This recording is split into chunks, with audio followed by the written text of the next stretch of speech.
السلام عليكم ورحمة الله وبركاته. كسولو هذا سومالي جرين channel kan waxaa ka helaysaa waxyaabo badan oo sahlaysan aad samaysan kartid gurigaaga oo cunto caafimaad u fiican ah.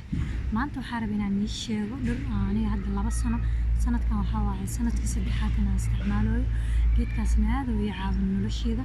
dad badan aa ka hadlaan coachyaal badan way ka soo hadleen. marka maanta waxaan rabaa inaan aniga nii macneeyo waa ashwagandha sidaan u yaalaa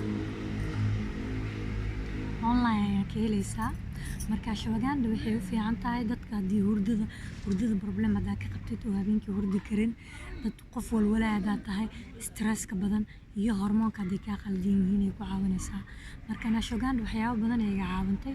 waxay iga caawintay inay hurdada ii saxdo, waxay kaloo iga caawintay stresska inay iga dejiso, iyo waxay siisay energy iyo awood badan oo hawl badan aan maalintii ku qabsado maadaama aan qof shaqeeyo oo shaqo badan. marka aad iyo aad ay caawintay dhirtaan. maanta waxaa joogaa meel natural ah, meelaha naturalkaan ka helaa. marka dhirtaan aad iyo aad ay caawintay. hormoonkana way ku saxaysaa dadka hormoonka khaldan. nin iyo naag ayaa isticmaali karaan ashwagandha. aad iyo aad ay u fiican tahay. waa dhir hindi laga keenay, hindiya caan ay ku tahay ashwagandha. marka online ayaa lagu gadaa. kaniini saan waaye, waa 100% dabiici waaye. ana sanadkan waxaa waaye sanadka saddexaad aan isticmaalaa ashwagandha.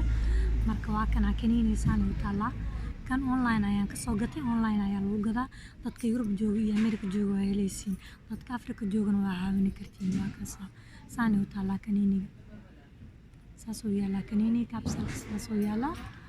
marka hadda kan waxaa ku jirta 120 capsule ayaa ku jira. maalintii hal xabaa qaadanaysaa markaad qadaysid ka bacdi ama markaad quraacdid ka bacdi subaxdii ayaa qaadan kartaa. marka aad iyo aad ay u fiican tahay ashwagandha. ha laga faa'iidaysto, 100% dabiici waaye. hurdada kaa qaldan tahay, haddii aad tahay qof walwal badan oo maanta oo dhan wax kasta 100 wax ka fikiraya, ashwagandha waxay kaaga caawinaysaa inay stresska iyo walwalka kaa soo dejiso, inaad deganaansho dareentid, inaad nafis dareentid, inaad hurdo fiican heshid, inaad energy badan heshid. hawshaada waa qabsan kartaa adigoo stress la'aan ah. stresska way kaa dejinaysaa. markuu stresska kugu badan yahay marmarka barkiisa waxaa rabtid ama hawshaa rabtid xataa ma qabsan kartid.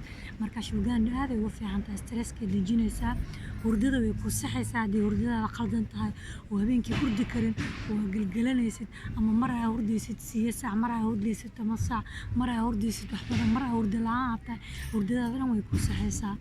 waxaa hurdaysaa iyo ruutinna waa inaa yeelataa habeenkii aad ku hurdaysid.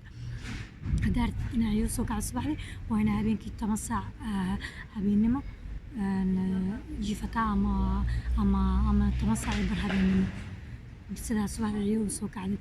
marka ashwagandhana waxay kugu caawinaysaa, hurdaday ku saxaysaa, hurdo fiican ay kaa keenaysaa, si fiican oo seexanaysaa, stresskay kaa dejinaysaa, energy iyo xoogna way ku siinaysaa. hawshaada iyo tabartaada iyo shaqadaada aad soo qabsanaysaa ku soo qabsatid. marka waa kan ana hadda sanadkan sanadka saddexaad waa ashwagandha inaan isticmaalayo.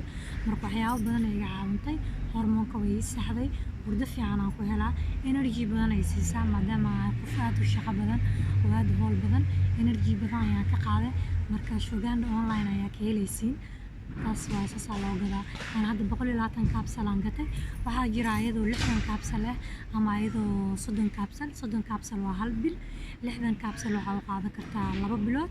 haddii 3 bilood aad rabtidna 120 online ayaa lagu gadaa. euro ayaa ku gada kartaa, dollar ayaa ku gada kartaa, franc ayaa ku gada kartaa haddii oo Swiss-ka ku nooshahay. dukaanka laga helayna waa soo warsan kartaa, anaa kuu sheegayo. waa kaasaa marka maanta inaan ashwagandha nii sheegayaan rabay.